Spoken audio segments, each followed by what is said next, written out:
아멘. 오늘 하나님의 말씀은 철병거가 있으므로, 거기 19절에 보면은 철병거라는 그 말씀이 나옵니다. 저희 이제 첼트렌 공동체가 오늘부터 시작해서 3개월 동안 사사기, 구약 사사기를 같이 이제 묵상하게 됩니다. 사사 시대는 출애굽과 강야 시대를 거쳐 가나안 정복 이후 정착을 기하는 시점에 이르는 시대입니다. 사사라는 그 단어는 우리 하나님께서 주신 단어입니다. 원래 언어를 보면은 판결을 선고하다, 다스리다라는 의미를 가지고 있습니다. 바로 다음 주에 볼 그 2장 16절에 보면 하나님께서 이렇게 말씀을 하십니다. 여호와께서 사사들을 세우사 노략자의 손에서 그들을 구원하게 하셨으나 하시면서 하나님께서 왜 사사를 세웠는가 그 말씀을 다음 장에서 설명하고 계십니다. 여호수아가 죽은 후 사사기 1장 1절은요 그 전에 저희가 알고 있는 출애굽기나 여호수아하고 다릅니다. 출애굽기는요 이스라엘 백성들을 애굽 땅에서 이끌어낼 모세의 출생에 대해서 서두 본문 몇 장에서 언급을 하고 있고요. 여호수아에서는요 모세가 죽고 하나님께서 직접 여호수아에게 나타나셔서 주신 말씀으로 모세의 계승자 여호수아를 설명하는 말씀을 합니다. 그런데 사사 1장은 저희가 읽지 않았지만 이스라엘 백성의 어느 지도자의 언급이 없이 시작합니다. 여호수아가 죽었다라는 그 본문의 말씀과 함께 시작하는데요. 가나안 땅에 정착한 이스라엘 자손들이 점차 이방 문화에 젖어들어서 하나님을 버립니다. 그래서 우상 숭배의 죄를 짓게 됩니다. 그 결과 하나님은 이방 민족을 통해 그들을 징계하시고 그들은 고통으로 인해 하나님께 부르짖습니다. 하나님은 그들의 기도를 들으시고 구원자 즉 사사들을 세워서 그들을 구원하십니다. 이 주제가 사사기 21장까지 계속되고 있습니다. 제가 오늘 설교 제목은 철병거가 있으므로 땅땅땅, 그 뒤에 본문은 제가 말씀하지 않았습니다. 왜냐하면 이 본문은요 19절에 보면 그들을 쫓아내지 못했다는 실패의 말씀을 기록하고 있습니다. 근데 오늘 아침에 저는 우리 첼트년 교회 성도들에게 철병거가 있으므로 땅땅땅, 하나님이 원하시는 대로 순종하여서 믿음의 테스트를 패스했다, 이런 성공했다, 그런 말씀을 같이 나누고자 합니다. 이렇게 1장에 보면은요 제가 여호수아가 죽고 이스라엘 백성들이 여호수아가 다 성취하지 못한 가나안 땅을 정복해야 된다는 그 임무를 갖고 있다는 것을 그들이 압니다. 그래서 이스라엘 백성들이요 하나님한테 기도를 하는 본문의 내용이 시작합니다. 여호수아가 죽은 후에, 제가 1절을 읽어드리겠습니다. 여호수아가 죽은 후에 이스라엘 자손이 여호와께 여쭈어 이르되 우리 가운데 누가 먼저 올라가서 가나안 족속과 싸우리이까? 라는 기도로 시작합니다. 그들에겐 더 이상 그들을 이끌어 줄 수 있는 지도자가 존재하지 않습니다.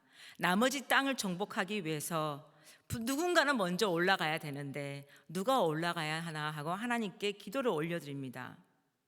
그의 하나님은 이렇게 대답하십니다. 유다가 올라갈지니라. 보라, 이 땅을 그의 손에 넘겨주었노라. 그리고 내가 약속한 대로 유다 자손과 함께 하겠노라. 그 땅을 그들이 정복하겠노라 약속의 말씀을 주십니다.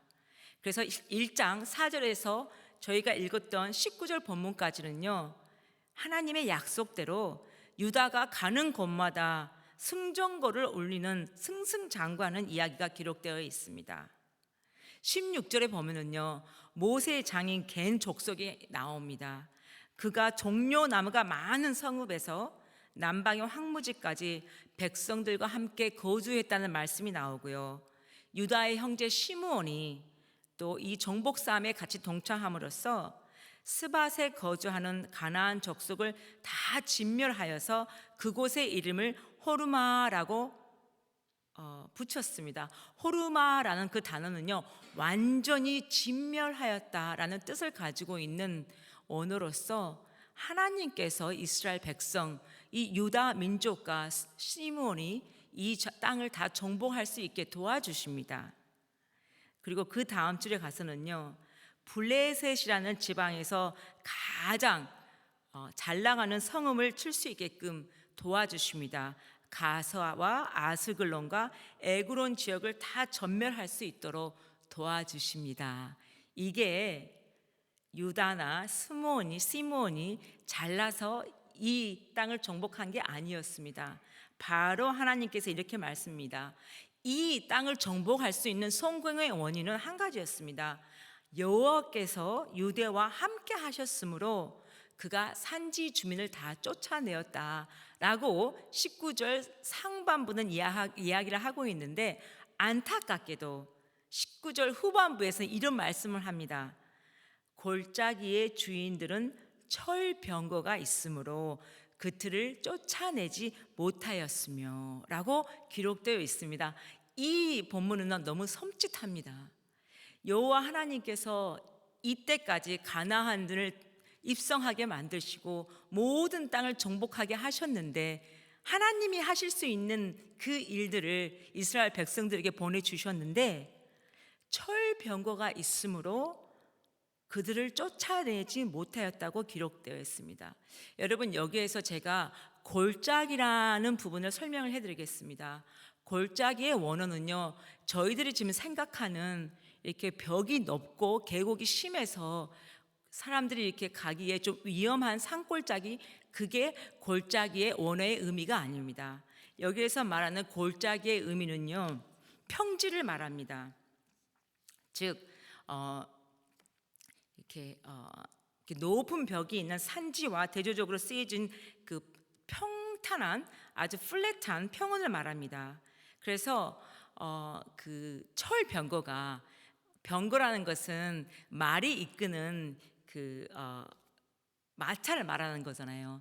철병거는 그 당시에 그 마차가 만들어졌는데 철이라는 재료로 사용됐다 그래서 철병거라고 합니다. 이 철병거가 그 이스라엘에 있는 그 평원을 다 다스리고 뛰어다닌다는 것을 생각을 해보십시오. 그것을 골짜기라고 표현을 했습니다, 그 당시에. 근데 이스라엘 백성들에게는요, 그들이 가나안 족속들이 감히 그들이 따라갈 수 없는 아주 월등한 무기를 가지고 있었습니다, 가나안 민족들은.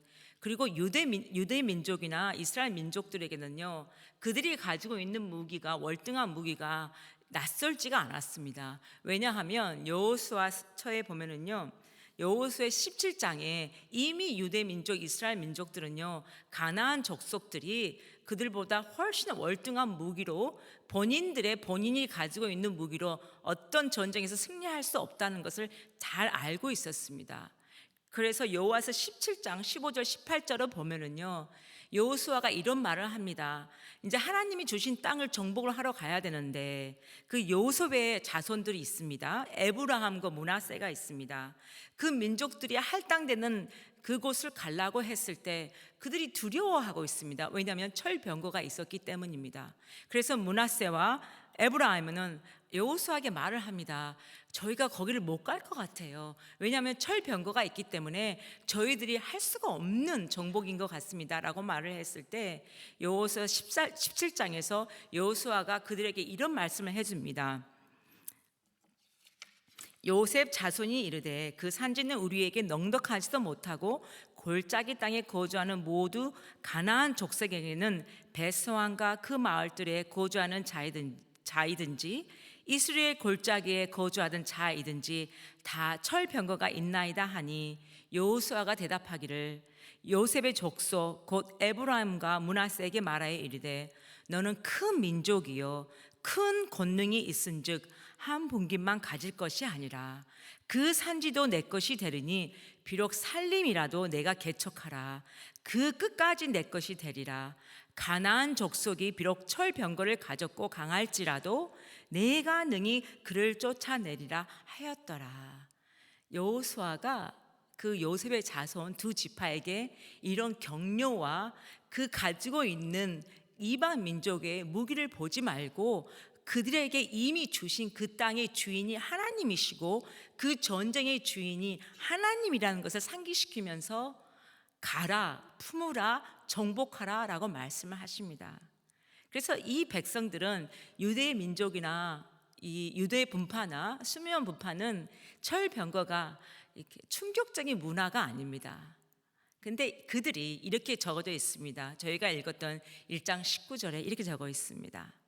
철병거를 보고 그들이 그 골짜기 주문을 쫓아내지 않았다고 말씀합니다. 이 말씀 앞에서요, 참 놀랐어요. 저는 두려웠습니다. 물론 그들에게는 그들이 정복할 수 없는 이방인의 무기였습니다. 그런데 그 마음이 바로 그 앞전에는 여호와께서 함께 하셨기 때문에 그들이 1장 4절에서 19절까지 모든 땅을 쟁취할 수 있었는데 어떻게 철병거가 있다고 순식간에 그들의 마음이 바뀌어서 하나님의 주신 땅을 정복하지 않았을까? 어떻게 바로 하나님을 배신할 수 있었을까? 라는 것을 생각을 해 보았습니다. 그들은요, 아예 그걸 시도하려는 그 마음도 품고 있지 않았던 것 같습니다. 그들이 아마 이미 포기한 걸로 보여집니다. 너무나 안타까운 것은 그들이 철병거가 있으므로 그 땅에 있는 거주물을 다 몰아내지 않았다는 그 말씀 뒤에는요, 이스라엘 남은 지파에 베냐민파, 므낫세파, 에브라임파, 스불론, 아셀, 납달리 이 모든 지파가 완전한 정복을 하지 않았다고 1장에서 기록되고 있습니다. 그러면 제가 이런 질문을 했습니다. 1장 1절에서 이 이스라엘 백성들이 하나님 누가 먼저 올라가서 그 가나안과 싸울까요? 라는 질문을 했을 때 그러면 그들이 하나님의 의중을 묻는 이 질문은 도대체 무엇이었을까? 형식만 있는 그들의 종교성이었을까? 이런 생각을 해봤을 때 참 두려웠습니다. 이 두려움이 나와 여러분이 될 것이 될 수도 있다는 것입니다. 하나님이 함께 하셨습니다. 하나님만이 하실 수 있는 일을 하셨습니다. 라는 고백이 있음에도 불구하고 저희들의 믿음을 테스트하는 철병거가 있을 때에는 우리의 논리가, 우리의 경험이, 우리의 계산이, 우리의 신앙의 경륜들이 먼저 작용을 해서 우리 믿음을 작게 만들고 우리가 결단하지 못한 부분들에 있어서 너무나 너그럽게 우리를 관대하게 스스로를 정당화시킬 수 있는 그런 모습들이 저와 여러분에게 있기 때문에 이 19절의 이 본문이 너무나 부끄럽기도 하고 두려운 본문이었습니다. 하나님만이 이 철병거를 무찌를 수 있는, 그리고 하나님을 체험할 수 있는, 하나님이 어떤 성품을 가지고 어떤 능력으로 우리에게 임하실 수 있다는 그 보여줄 수 있는 기회를 온전히 우리가 차버릴 수 있는 그런 불신앙의 안타까운 기회가 있다는 것을 볼 수 있는 본문이기 때문이다. 이 본문에 앞서서 저희가 같이 읽지는 않았지만은요, 이 유다 지파와 이 스므온 지파의 이 불신앙은요, 그때 당시에 이스라엘 백성들의 불신앙을 대표할 수 있는 하나의 증거였던 것 같아요. 하나님께서 1장 3절에 보면은요, 제가 한번 읽어보겠습니다. 이들의 불신앙이 어떠했는가 제가 1장 3절을 읽어보겠습니다. 분명히 하나님께서 누가 먼저 올라가서 이 지파를, 이 이방 민족을 쳐부숴야 합니까 했을 때 하나님께서는 유대의 지파가 먼저 올라가라고 분명히 말씀을 하시는데 1장 3절에는요 이렇게 그들의 행동을 합니다. 유다가 그의 형제 시므온에게 이르되 내가 제비 뽑아 얻은 땅에 나와 함께 올라가서 가나안 족속과 싸우자. 그리하면 나도 내가 제비 뽑아 얻은 땅에 함께 가리라 하니 이내 시므온이 그와 함께 가니라. 하나님께서 분명히 시므온하고 같이 가란 말을 하지 않으셨는데 유다 민족이, 유다 지파가 시므온과 같이 동행을 합니다. 이 한 구절을 보더라도요, 그들은 하나님을 사랑하지 않았습니다. 하나님을 사랑하고 하나님을 경홀히 여기지 않았으면 하나님 말씀에 절대적인 순종을 하였을 것입니다. 이 3절에서도 하나님 말씀을 경홀히 여겼던 것처럼 그 19절에도 병철거를 보고 그들이 곧바로 본인의 눈앞에 보이는 것에 마음에 뺏김으로써 하나님 말씀을 마음에 두기 싫었고 순종하지 않았던 것이었습니다. 이게 그 당시 하나님께서 왜 이스라엘 백성들에게 사사를 보낼 수밖에 없었던 하나의 증거, 그들의 불신앙의 증거를 가리키고 있다고 보고 있습니다. 너무나 안타까운 일이에요. 왜냐하면 그들의 리더였던 여호수아가 그가 마지막 삶을 다했을 때 여호수아 23장에 이스라엘 백성들의 모든 지도자들을 모여놓고 이런 말을 합니다. 어떤 말을 하냐면요, 모세가 여호수아에게 했던 그 말씀, 하나님이 두려움에 떨고 있던 여호수아를 불러서 하나님이 주셨던 그 말씀을 다시 한번 이스라엘 모든 리더에게, 지도자들에게 말씀을 합니다. 제가 한번 읽어드리겠습니다. 그 마지막 설교인 여호수아 23장 6절에서 이런 말씀을 합니다. 그러므로 너희는 크게 힘써 모세의 율법책에 기록된 것을 다 지켜 행하라. 그것을 떠나 우로나 좌로나 치우치지 말라. 이런 말씀을 하십니다. 그리고 11절에는 이런 말씀을 하십니다. 그러므로 스스로 조심하라. 너희의 하나님 여호와를 사랑하라 라는 말씀을 하십니다. 여호수아는 그 하나님께 주신 가나안 땅을 정복하라는 그 성공의 비결이, 실패의 원인이 이 한 가지에 있다는 것을 알았습니다. 좌로나 우로나 치우치지 않고 하나님의 말씀을 기록한 대로 순종하였을 때 하나님의 능력과 하나님의 기사를 목격했던 것처럼 본인이 그 체험한 하나님의 능력을 이스라엘 백성들, 남은 그 자손들이, 후대들이 그 땅에서, 가나안 땅에서 온전한 순종을 하기를, 지혜 있는 삶을 살기를 원했던 것입니다. 그래서 너희들이 주의하여서 하나님을 사랑하라 라고 말을 하고 있습니다. 여러분, 하나님을 사랑한다는 것은요, 하나님의 말씀에 순종하는 것입니다. 이게 모든 성경이 저희들에게 가르치는 진리입니다. 하나님을 사랑하는 자는 하나님이 뜻대로 주시는 그 말씀에 순종하는 것입니다. 여호수아는 그 삶에 이런 간증들이 무궁무진하였습니다. 그래서 그런 축복을 이스라엘 백성들이 누리기를 원하였습니다. 여러분, 저희들에게는 예수님께서 이런 말씀을 해주셨습니다. 요한복음 14장 21절에 이런 말씀을 하십니다. 나의 계명을 지키는 자라야 나를 사랑하는 자니, 나를 사랑하는 자는 내 아버지께 사랑을 받을 것이요 나도 그를 사랑하여 그에게 나를 나타내리라 라고 말씀하셨습니다. 예수님께서 정말 나의 계명을 가지고 지키는 자라야 나를 사랑하는 자고, 그런 자에게 예수님께서 나타나 주신다는, 그런 축복을 주신다는 약속의 말씀을 하셨습니다. 저나 여러분은 어떤 식으로든 간에 철병거가 있습니다. 우리를 두려움에 떨게 하는 것들이 있습니다. 우리를 불편하게 하는 것들이 있습니다. 상황이 있을 것이고요, 관계성이 있을 것이고요, 내 마음속에 있는 내가 내 스스로 올바로 보지 못하는 이런 모든 것들이 저희들에게는 철병거가 있습니다.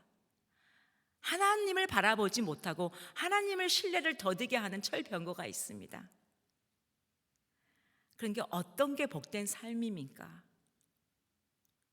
앞으로 우리가 사사기를 배우면서요, 우리가 마음의 참담함을 많이 느낄 것입니다. 더불어 하나님께서 그 참담함과 반대로 부어주시는 은혜가 있습니다. 여러분, 눈에 보이는 대로 따라가는 삶이 신앙인의 삶이 아닙니다. 보이지는 않지만 하나님 말씀, 주신 말씀을 보는 것처럼 믿고 순종하고 가는 게 신앙인의 삶이고 축복의 통로이고 축복의 지름길입니다. 거기에 생명이 있고 참 기쁨이 있습니다. 공고함이 없습니다. 눈에 보이는 양식으로 저희들이 만족하는 것이 아니라 하나님이 영원한 우리의 영을 만드시는 영적인 만족의 삶을 우리가 살아가도록, 그래서 우리가 마음과 생각을 주관하시는 우리 하나님 들려주는 음성에 순종하고 그것을 내 몸을 쳐서 순종할 수 있도록 그렇게 간절히 우리가 하나님께 기도하는 이 아침 시간이 되면 너무나 감사하겠습니다. 그래서 예수님이 말씀하신 것처럼 우리가 지혜 있는 자가 돼서 우리의 인생의 건축을 쌓을 때 어떠한 상황이 오더라도 흔들리지 않는, 더 나아가 여호수아가 말년에 본인이 체험한 하나님의 말씀의 능력을 자기들의 다음 세대를 위해서 말씀했던 것처럼 우리가 그런 순종의 열매들로 하나님의 이야기를 우리의 지체들과 우리의 후손들에게 넘쳐나게 증거할 수 있는 첼트의 복된 공동체가 되기를 주님의 이름으로 축원합니다. 저희들 같이 기도합시다. 어떤 기도를 하냐면요,